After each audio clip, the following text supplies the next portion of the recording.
Hey there, everyone. This is Daniel Lee from First Time Leadership.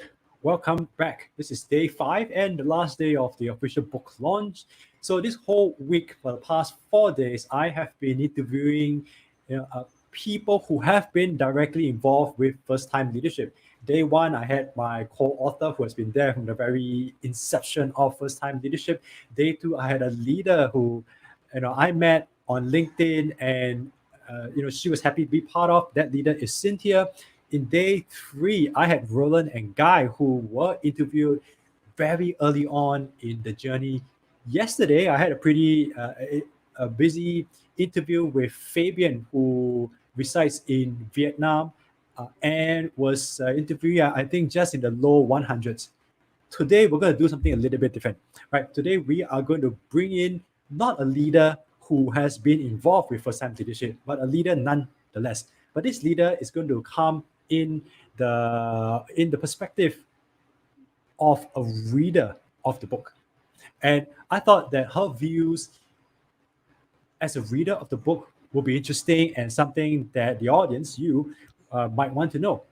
So let me just share a little bit about our guest today. So my guest today is Zhenlin. She's a good friend of mine. She's a good personal friend of mine, and we've known each other for a very long time. And like I said, while she's not been involved with first time leadership as a contributor, she's going to come in as a perspective of a leader. And more importantly, she was only just recently a first-time leader, probably just 3 or 4 years ago, and she is now making her way towards the senior ranks of leadership. And without any further delay, I'm going to bring Zhenling into the studio right now. Hey, Zhenling, how are you? Hi, Daniel. I'm good. Congratulations on your fifth and final day of the book launch. It's been a busy week, right? Yeah. Look, it's definitely been fun. I have to say, just being able to speak with a few of the past guests who have been involved with the first time leadership book for quite a while, and it's actually really nice to be able to just reconnect with people, and I think more importantly, some of the feedback that I've gotten is that the book has always been about interviewing ordinary and what I mean by ordinary as in leaders who are just everyday people, and being able to bring some of these everyday leaders in and actually show them to the world. I think that's something pretty special. By the way, I have a early comment just from Kartik Krishnamurti. He says all the best to you. He's looking forward to a great conversation. Thanks, Karthik. Okay, so let's get the ball started. And you know, let's start off with you. With you sharing with the audience one thing that you would like others to know about yourself or as a leader. Well, I consider myself a work in progress, and that's mainly because I think learning never stops. Doesn't matter whether you are already a leader.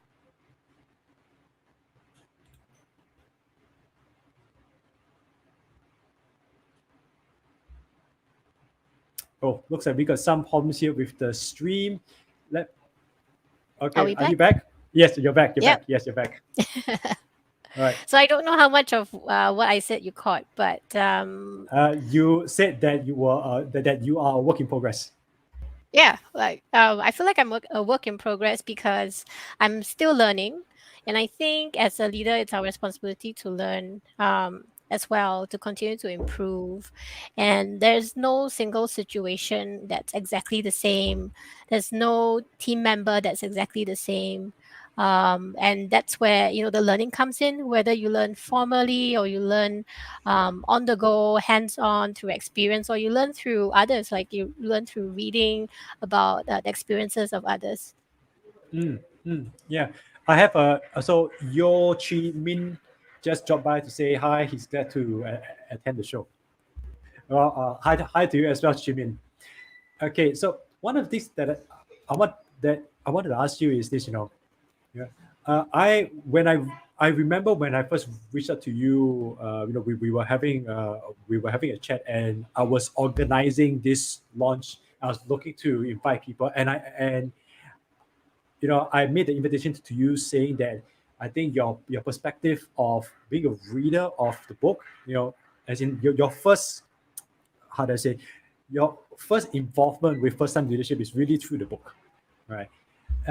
Why don't you could you share with me what was it like reading through the books, reading through the insights of leaders who, if you have watched some of the previous live streams, are just everyday people that you might meet on the street.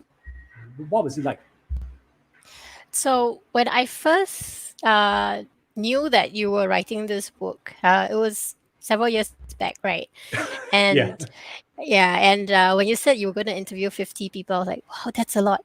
And then the next time I met you, you said you're going to interview 100. I was like, gosh, that's a lot too. And Yeah. then when you published the book, it was like 220 people that Mm, you've interviewed. So getting first time leadership in a book was something that I was really looking forward to, knowing that you actually put in the legwork so like the rest of us don't have to do that. Speaking to all these people, gathering their insights. But I was wondering what was the writing style going to be like. Are you going to be pedantic and then tell me like do this ABCD and then you'll be a leader?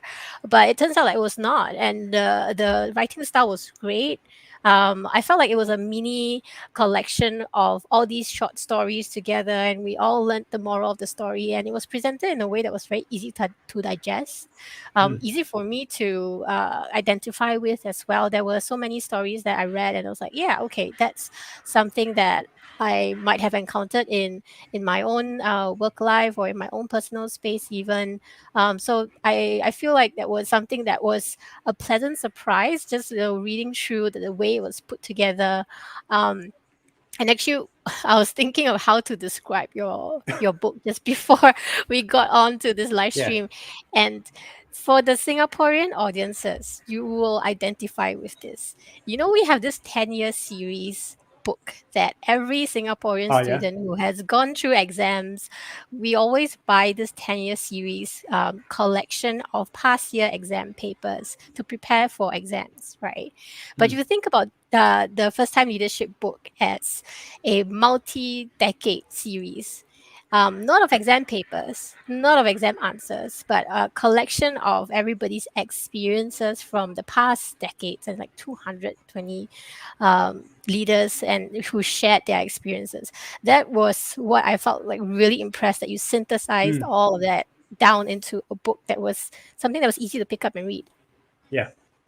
Yeah. I mean, I think that's on one hand, that's one of the natural born talents that I have, is to be able to take different ideas from everywhere and just try to piece it together.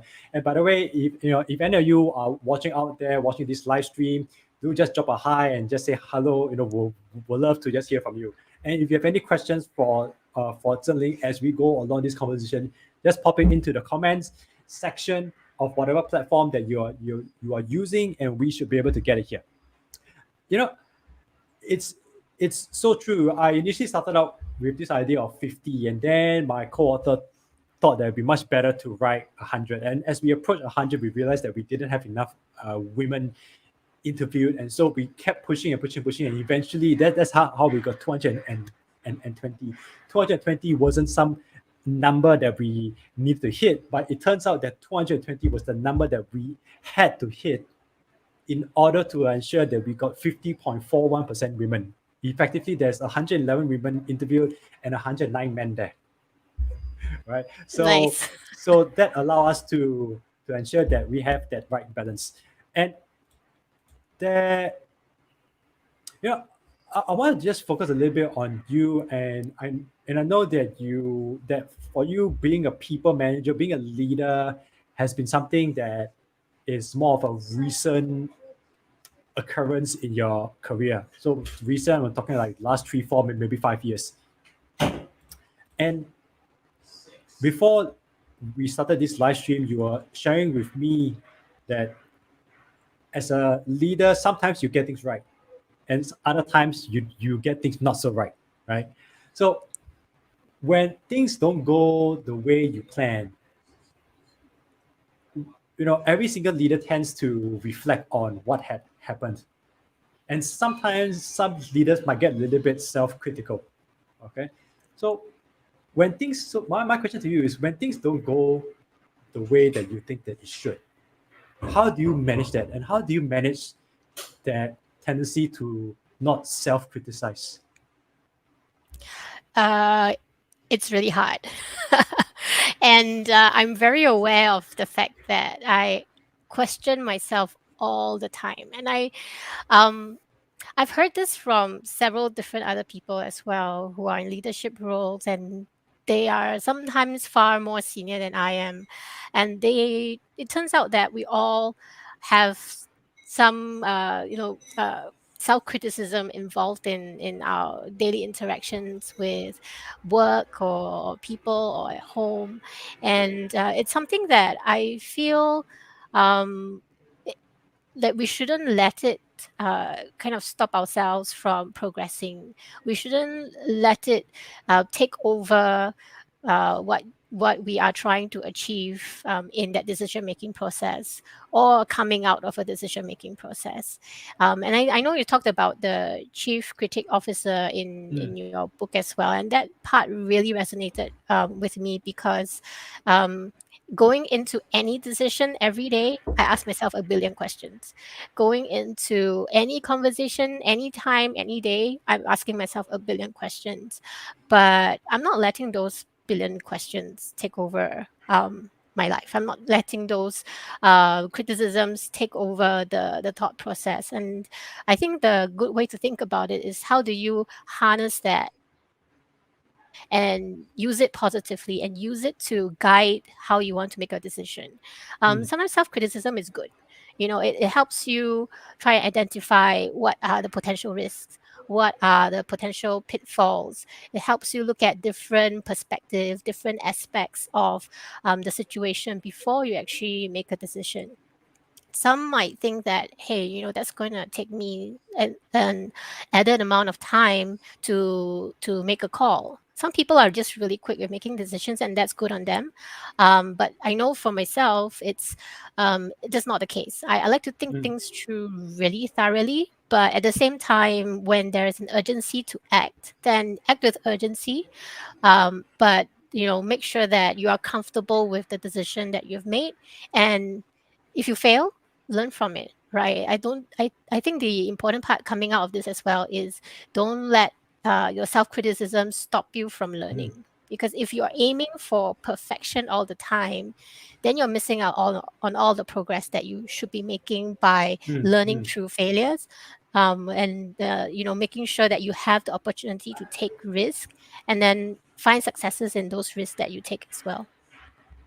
Yeah, this whole idea of that inner chief critic officer was a story that I actually had gotten from my second interviewee. He was like, how do I put it?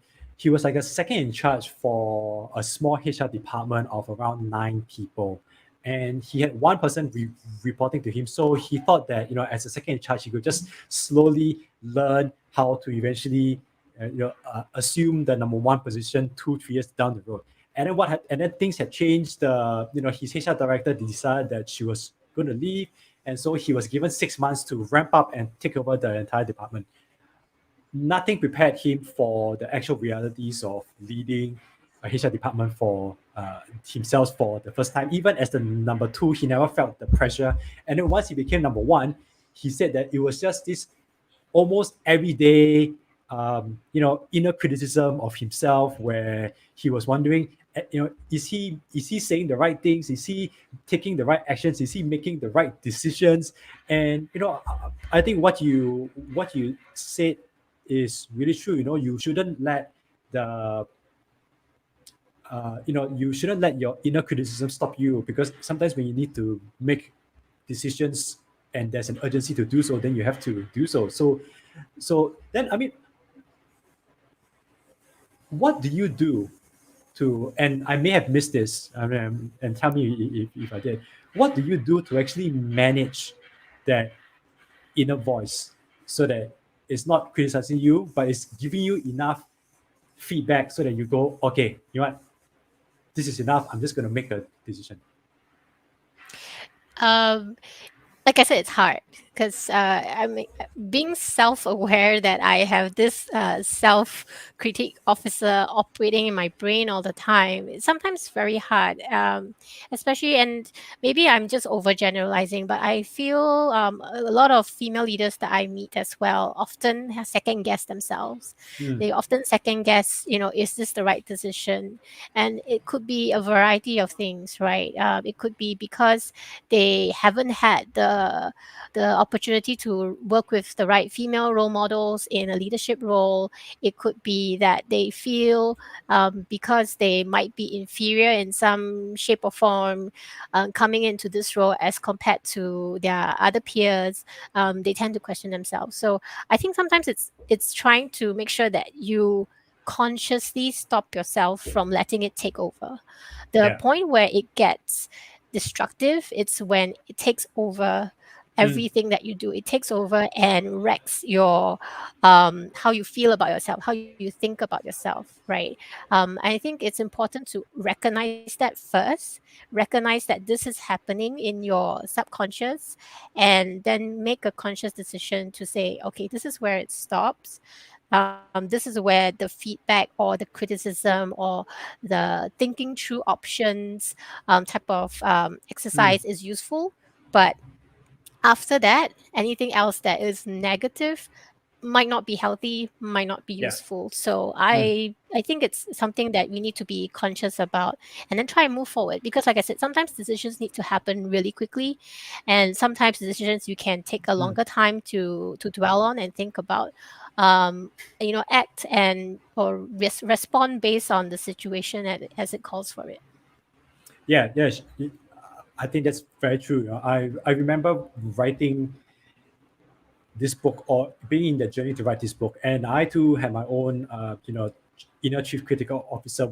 I distinctly recall saying to myself, "Who am I to do this?" I never really had the opportunity to formally lead a team of my own, although I had the opportunity to indirectly manage 4 people and have this really large, couple $1 million training budget that I could be responsible for.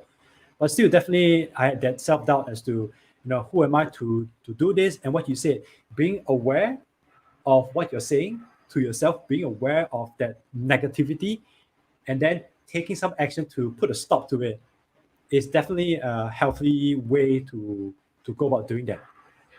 There's a let's say Raylet Rodriguez just dropped by to say hi. He said glad to see both of us. And Kartik had a comment and he said, good leaders own their decisions regardless of the outcome. Accountability and buck stops with leaders. Yeah, I feel that's so Yep. true because I think sometimes leaders shy away from making a decision or they self-criticize a lot because they know that the accountability rests with them as well. But I also believe that that's also an opportunity to learn. That's not saying that we should always rush into making a decision, right? And the leaders are selected to be in those leadership positions because they obviously have the right skills to make the right decisions, to have the right thought process to lead them to logical conclusions. But they need to also own and be responsible for whatever conclusions they come to. So I totally agree with what Kartik is calling out there as well. Yeah. And so Janae says, great pointers, Zhenlin, and Kartik came back and said, Daniel, one doesn't need to manage a team to be a leader. Anyone can be a manager, but very few can be leaders. Absolutely right, Kartik. That was a very different me a couple years ago. And what you shared about anybody can be a leader, or as in one doesn't need to manage a team to be a leader. Anyone can be a manager, but very few can be leaders. And that's precisely what I do now. I help people to understand what really is leadership and not to confuse that with being a people manager. There's a Liliana Mata. Okay, she has a question for you apparently. She says, or maybe it's a question for both of us. Why do you think the inner critic affects more women than men? This is probably for you. I think maybe Daniel, you go first. You did speak to like 111 women. Oh, okay. Well, Liliana's quite interesting. We found that as a general observation. Now, this is just a general observation from speaking with so many women. With many of the women actually told us that if they could go back in time and tell their younger selves, they would tell their younger selves to get into leadership earlier. We Many of the women told us that they had this self-doubt. Now maybe it's social or cultural conditioning. I'm not too sure. Our research that doesn't really go into those particular aspects. Many women said that not only would they go back to the past and tell their younger selves to start earlier, we also found that on average, women leaders tend to wait between 2 to 4 years before they feel that they are ready for a position. Inversely, male leaders are overly confident and they tend to be 1 to 2 years underprepared for a position. So we have cases of male leaders who are in a position for a year or two and they think that they're ready for the next level, whereas female leaders tend to be in a position for 3 to 4 years before they feel that they can look at the next level up. So I don't really have a reason. I don't really have an answer for this. We just found a lot of observations, and we just never really went into particularly that inner critic.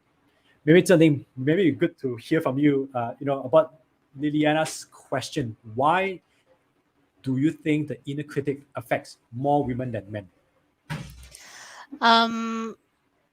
My own personal view is that we don't have enough female role models to observe behaviors or to see success and what success looks like.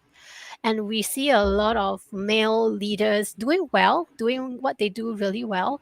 But when you don't identify with the leader that you are observing, then it's very difficult for, at least for myself, when I was starting out, to say that, hey, I think I'm ready because, someone like this person or this female leader is successful and she's done all these things and she's shown me that I can do well as a leader, as a female leader in this organization as well. That is, first of all, something that it's beyond one organization. It's beyond just an individual. It's beyond just one manager. I think it's something that we need to, as a community, tackle very systematically, but without trying to diverge the topic into something totally different.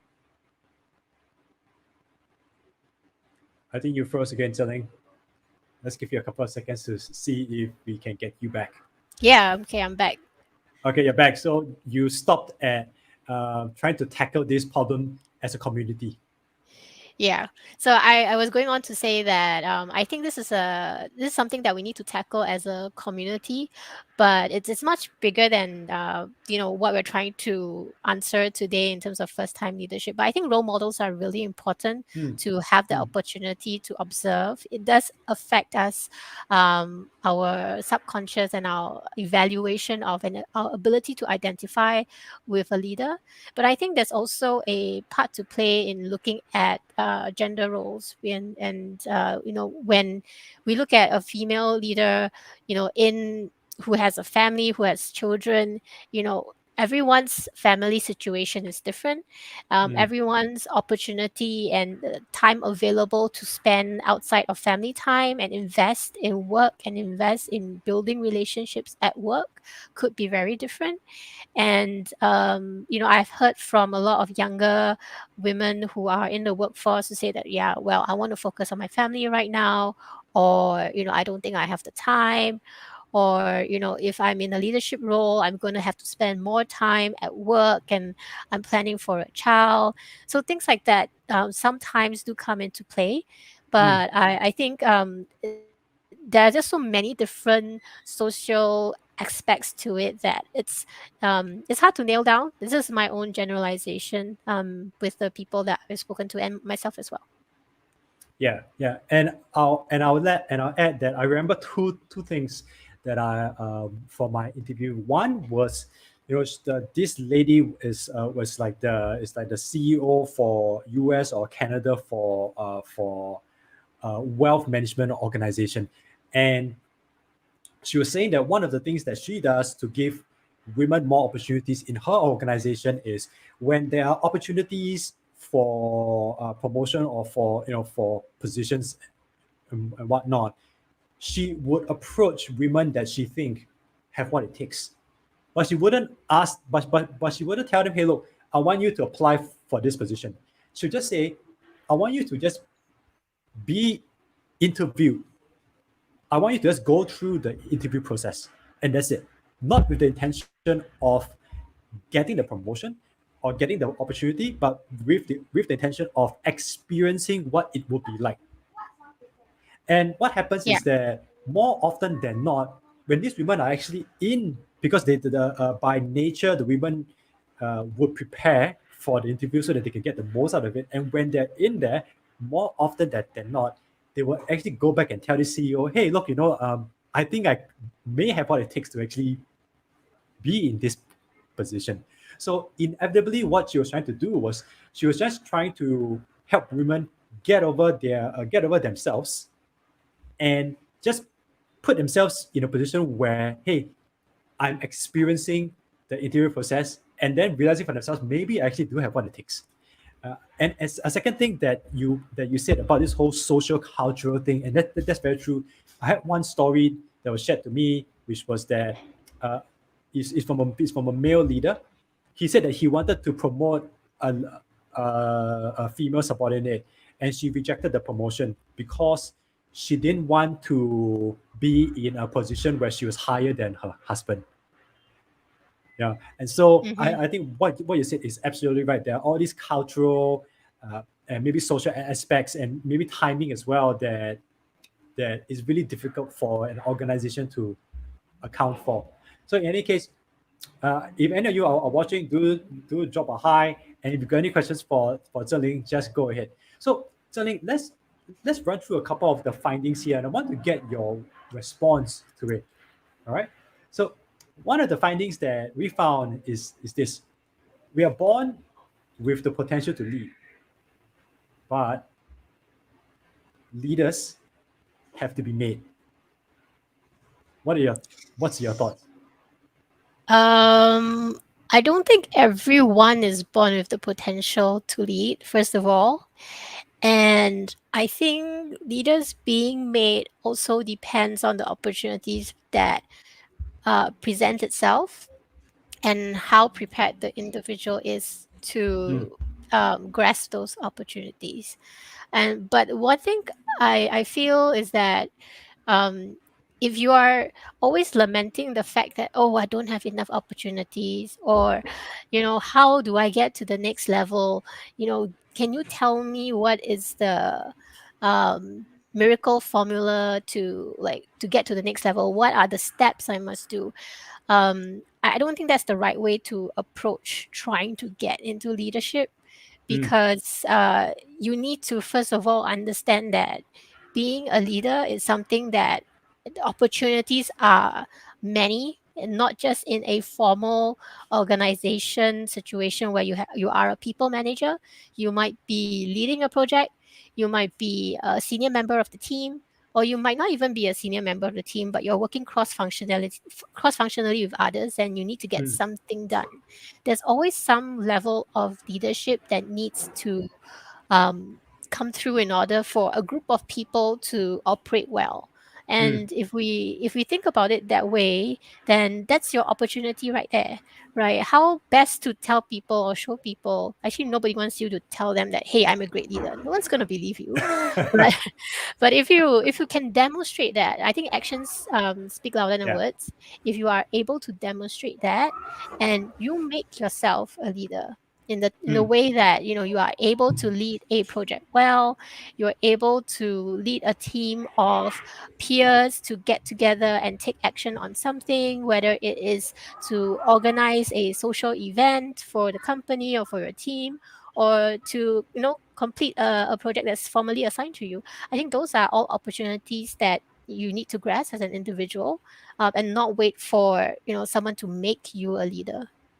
yeah.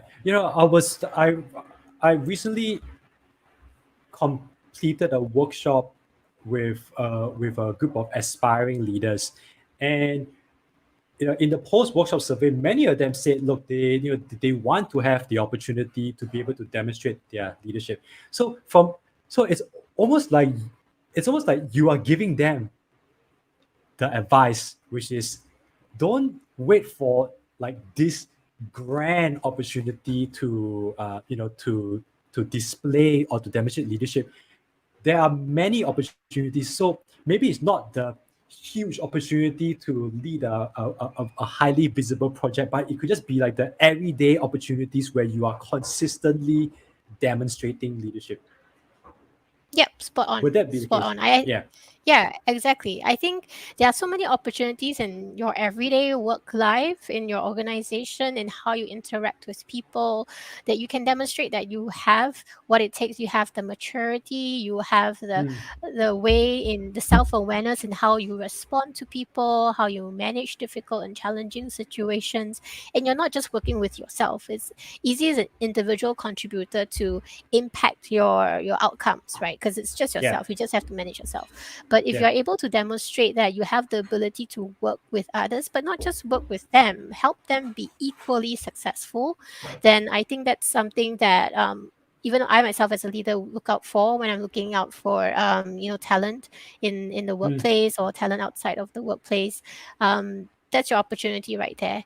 Like, don't wait for someone to create a formal opportunity to get that yes. promotion, because that Yeah. will be too late. They will probably have somebody else in mind that they've seen demonstrate leadership qualities along the way. Yeah. So it's pretty much you got to demonstrate a variety of leadership qualities in a variety of situation, and in this corporate environment sense, it's all these small pieces that will eventually add up to being seen as a leader. Oh, by the way, we have Olivia Pastel just dropping by to say hi, Zhenlin. Good to hear from you. Hi. And Liliana comes back and says, leadership is a skill that can be learned. Even traits that are considered innate, such as creativity, can be developed and enhanced. Yeah. I think there are a lot of things that we can develop as part of this process of learning about leadership, learning what works, and just referencing back to your book, right? There are so many different situations that some Mm, things have worked well, some things did not work well from the get go, and then these leaders that you've spoken to learn from that. A lot of these traits, like just for my own personal experience, right? I don't naturally see myself as a leader when I, first started, on this journey. I felt that, maybe it's really not for me. I have no control of what's going to happen. I like to be in control of the outcomes. I like to know what the end game is going to be like. mm, But if you manage people, like, how do you control a bunch of individuals, right? So I started out with that in mind many, many years back, and felt that I'm not gonna cut it. I'm not gonna be a good leader. And there's so many things that I will not be comfortable in doing. But as I learned about leadership, as I went along speaking with people, and thankfully I have great mentors, I have great peers who, share with me their own experiences, who are able who give me their time to talk through. And then Daniel, you're one of them, generously sharing some of your learnings along the yeah. way as you were writing your book and as you're on your own personal journey as well. And that's how we kind of learn, about what are the things that you need to improve on, what are the leadership traits that you might not find that it's second nature to you, but be self-aware that these are the things that you need to work on. I think that was one Mm. of the critical things to start with. And talking about self-awareness, one of the things that we found is that self-awareness is at the core of leadership, right? Could you what do you have to say about that? I could say a lot about that. maybe Well, maybe one thing about that. okay. Well, I think self awareness is important for you to understand what works for you, Mm, what does not work for you. For example, like I started off saying that I always have a lot of self-criticism along the way, and I realized I had to find a way to manage that, mm, and also be aware that how you respond to a situation or how you would like something to be done could be very different from someone else in your team.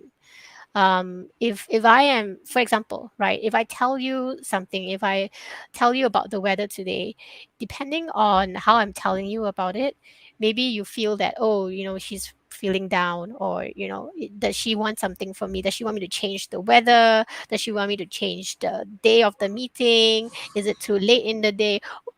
Different people have different interpretations of what you say, and you have no control of that. But what Mm, you have control of is you need to, understand the person enough, be aware that they're not going to respond to the message the same way that you will respond. mm, You have to know the person enough in order to, achieve that, first of all. And you have to be aware that you are coming into any conversation with your own biasness, with your own preconceptions, and communicate well with the team member that you're interacting with. Communicate mm, clearly and well, and get feedback as well from this person that you're speaking to, and understand if they're responding in a certain way, it's because of whatever the reasons about this person, or if you're unsure, that you ask for clarification from your team member as well. So self-awareness, I feel, it's just really something that is important to keep in mind, because it helps you understand how you can operate effectively as a leader, yeah. but it also helps you understand what you do has an impact on the team and how they respond back to you. Yeah. So it's it's almost better to say that it's not just self-awareness, because as a leader, you got to understand yourself, what are your likes, dislikes, what are your strengths, your weaknesses, where can you lead better, and where should you be complementing, your weaknesses. It's not just so it sounds like it's not just self-awareness, it's also other awareness, as in what you Mm. say, the actions you take, or the decisions you make, what's the impact of that, and how is that going to, going to change or affect the relationship or the situation that you are currently in. Yeah.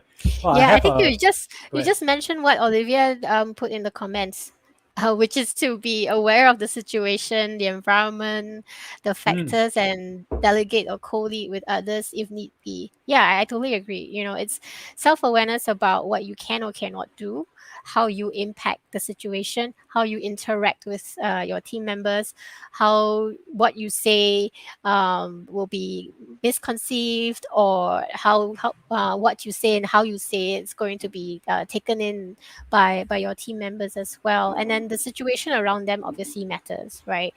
Depending on whether it's a negative situation and you're trying to help them through that, you might need to respond to them very differently, or you need to mm, talk to them, very differently. yeah. We have Wendy KH2. She says, hi Zhenlin, good to hear from you, Wendy. Hi.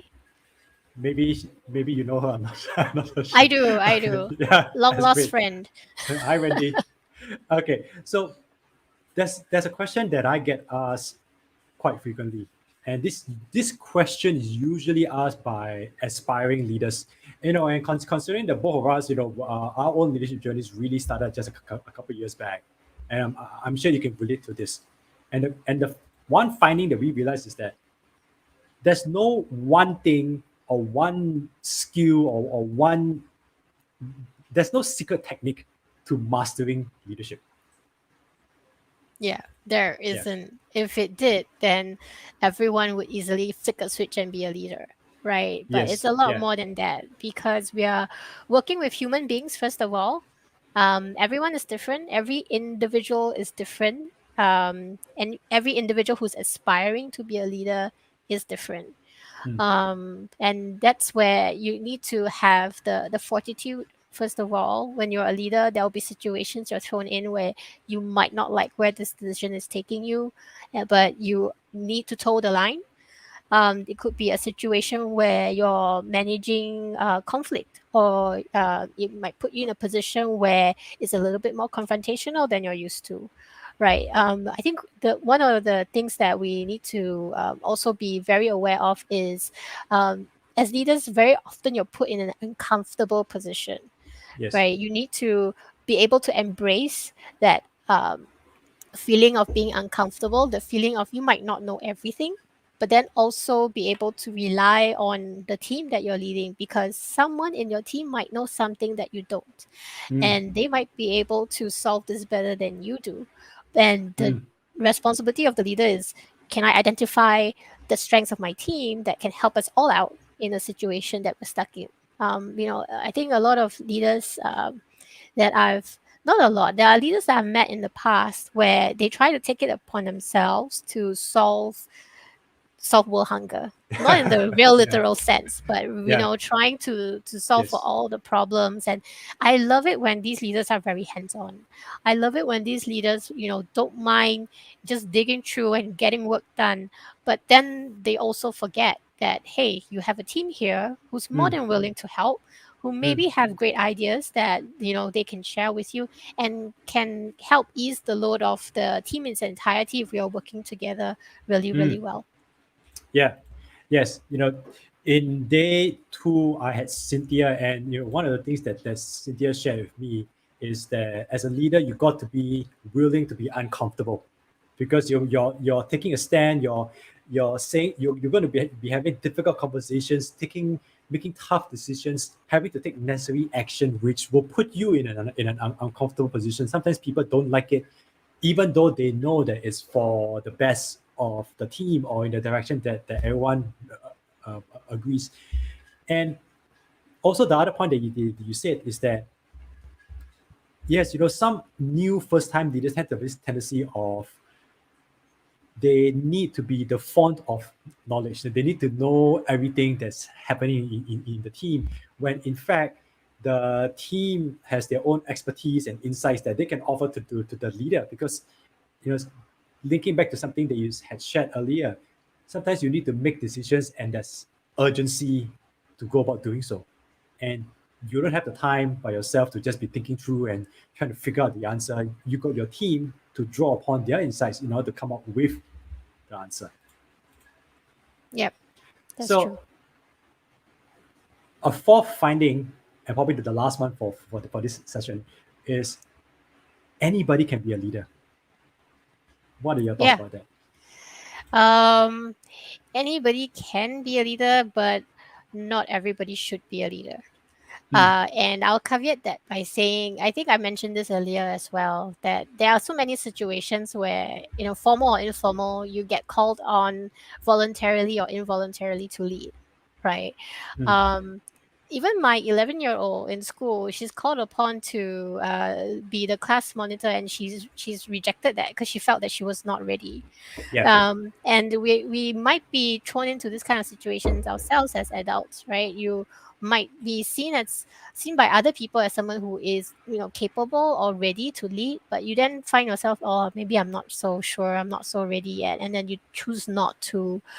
So leadership is something that happens at every age, every stage, Hmm. every part of life. And if an individual feels that this is what they want to do, I think there's a lot that can be done. There's a lot of, I think, especially with the first time leadership book, there's a lot of resources available that can help individuals be able to develop themselves Hmm. and be ready for leadership. And there are also people who, maybe they feel that I want to be a leader because I want to be a people manager, I want that promotion, I want the financial gains that come along with it. Yes, that's fine. I think the very realistic part of life is that you want to get the promotion for the financial returns and all of that. But then again, there's also the responsibility of Yeah. leading a team of people. Like, Hmm. maybe you just need a promotion as an individual contributor if that's like it's not your calling to lead a team of people, right? Yeah.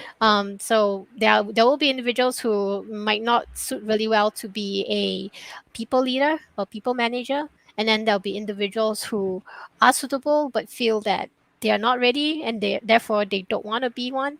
That's perfectly fine as well. Yeah, on Wednesday when I was interviewing Roland and Guy, who are two leaders who contributed to the research very early on. A guy who's Australian, he was saying that that is the very reason why in many organizations there are people managers, and then there are the technical experts. So that then those who desire to stay as technical experts can continue to get their promotion upwards, and those who have the potential and desire to be people managers and to lead can have that choice. And I think what Roland, my guest on Wednesday, said it really nicely, and he was quoting Simon Sinek, a leadership guru over the US, and Roland said, yes, a lot of people can be parents, but not everybody wants not everybody wants to be a parent, nor should they be a parent. And I guess that if you replace the word parent with leader, yes, a lot of people can be leaders, but not everybody wants to be one, and some people really shouldn't be one at all. Yeah, exactly. Yeah. I think that's very nicely captured. Yes. Yeah. So, as we bring this to a close, because we have passed the 45 minutes mark, and audience members, if you have any thoughts, comments, or just want to say hi to Zhenlin, put it in the comment section in the platform that you're using. We'll get to see the comments here. I just want to talk about some takeaways. So, as you've had the opportunity to read through the book, and you were sharing with me prior to to this conversation that we're having, that one of the takeaways that you had reading through the book and seeing the different leaders go through their experiences across in some cases decades, right? Because the stories in the book cover different times of various leaders' lives, some when they are young, some when they're much older. And one thing that you pointed out to me is that self-awareness was a takeaway that you took from reading through the book. Could you share a little bit more about that?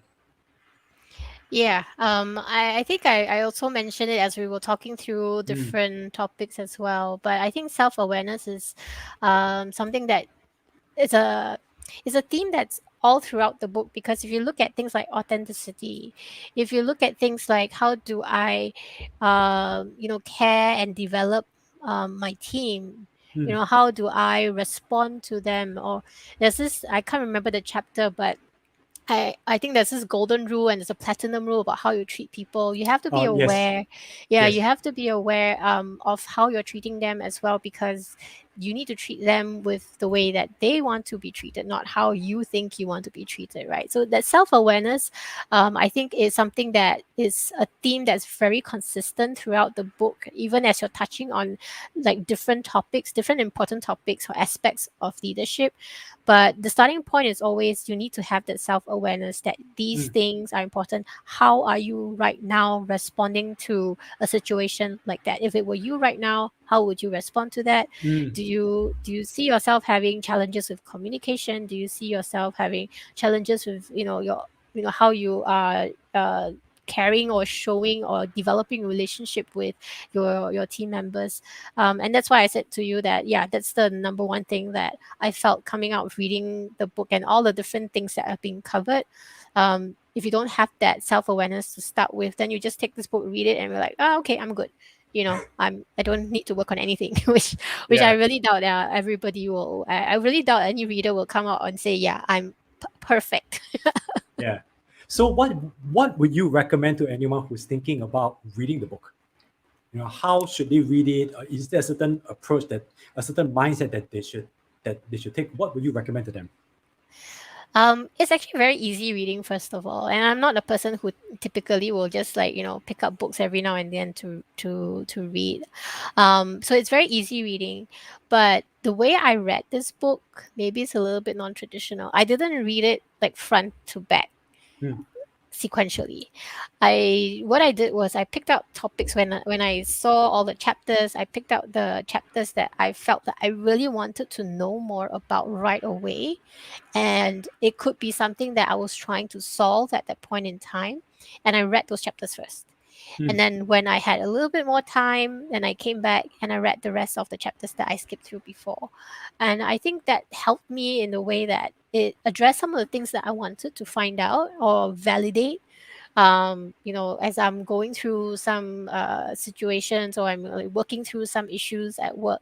And I think that's one way to read a book. So and the other thing that I did with Daniel's book, I don't think many of the audiences today know, is that when Daniel first said that you were going to release the book, right? I said, okay, well, give me a bunch, give me like 10, because based on what you told me about what your research is about, I think it's useful for many aspiring leaders, especially the people who were on my team. And I gave it to them and I told them, read it in your own time. Read it because I think it's useful. Read it because, if you want to look at what are the areas you can self-improve, this is a useful starting point. And give them the opportunity to learn and find answers for themselves. And yeah, just before we bring this to a close, since we're talking about the book here, by the way, as part of the official launch, you can use the coupon code launch and get $5 off my book. And the place to use the coupon code is on my website, firsttimeleadership.com. Click on that book manual, and that's where you can use, once again, the coupon code launch to get $5 off. The coupon code expires tomorrow, so if you're interested to get a hands on the book, tonight to get it. So, Zhenlin, I want to thank you for your generous sharing so far, and I'm sure the audience members must have taken away a lot. Audience members, if you got any other comments to pass over to Zhenlin, now is the time to put it into the comment section below. Maybe thank her for her time and whatnot.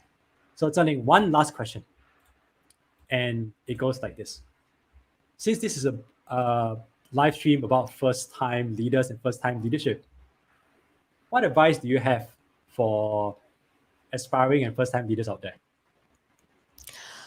Oh, that's a big one. I would say always be prepared. I think opportunities can present itself when you least expect it. And when they do, be prepared. And even if you are not prepared, don't pass up an opportunity.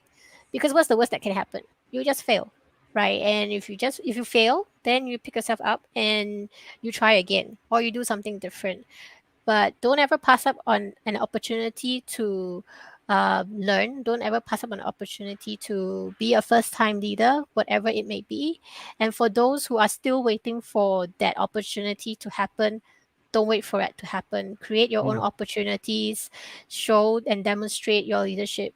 Action speaks a lot louder than words. Don't just say, I'm a great leader. Why am I not getting this opportunity? Make sure that you are creating one for yourself. Yeah. So just last few comments. Catherine Chua says hello, and she totally agrees with you about self-awareness. Critic says awesome session. Work in progress leadership is what I'm taking away. And Liliana says thanks for the conversation. Thanks, everyone. All right. So Zhenlin, thank you very much. We'll definitely catch up very soon. And I believe that the audience has really enjoyed themselves. Olivia says great insights. Thank you very much. Thanks, Daniel. It was a pleasure being here. Thanks for inviting me. Okay, and Wendy and Chiming says thanks for sharing. All right, so everybody, this is it. This is that's a wrap. Zhenlin, once again, thank you. We'll speak soon. Thanks. Bye. Bye bye.